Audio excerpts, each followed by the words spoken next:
Transformer மீது ஏறிய சிறுவன் பரிதாபமாக உயிரிழந்திருக்கிறார். இது தொடர்பான கூடுதல் தகவல்களை நமது செய்தியாளர் கிருஷ்ணமூர்த்தி வழங்கிட கேட்கலாம். கிருஷ்ணமூர்த்தி, வணக்கம். உங்க விரிவான தகவல்.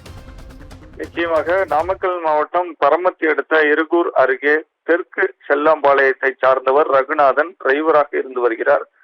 இவரது மகன் சஞ்சய், இவர் அங்குள்ள அரசு தொடக்கப்பள்ளியில் 4ஆம் வகுப்பு படித்து வருகிறார். சிறுவன் சஞ்சய் வீட்டின் அருகே விளையாடி கொண்டிருந்துள்ளார். அப்பொழுது அருகே இருந்த மின்சார டிரான்ஸ்பார்மரில் குருவிக்கூடு கட்டியிருந்ததை பார்த்த அவர் டிரான்ஸ்பார்மரில் ஏறி அதனை எடுக்க சென்ற போது மின்சாரம் பாய்ந்து தூக்கி வீசப்பட்ட நிலையில் படுகாயமடைந்த சிறுவன் அருகில் இருந்தவர்களை மீட்டு பரமத்தி வேலூர் அரசு மருத்துவமனைக்கு கொண்டு சென்றனர். சிறுவனை பரிசோதித்த டாக்டர்கள் சிறுவன் ஏற்கனவே இறந்துவிட்டதாக கூறிவிட்டனர்.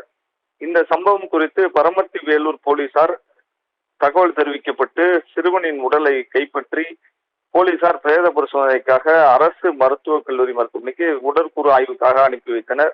இச்சம்பவம் குறித்து வழக்கு பதிவு செய்து பரமத்தி போலீசார் விசாரணை மேற்கொண்டு வருகின்றனர். பரமத்தியில் டிரான்ஸ்பார்மர் மேல் ஏறி குருவி கூடு எடுக்க சென்ற சிறுவன் மின்சாரம் தாக்கி உயிரிழந்த சம்பவம் அப்பகுதியில் பெரும் பரபரப்பையும் சோகத்தையும் ஏற்படுத்தியுள்ளது. ராதிகா, தகவல்களுக்கு நன்றி கிருஷ்ணமூர்த்தி.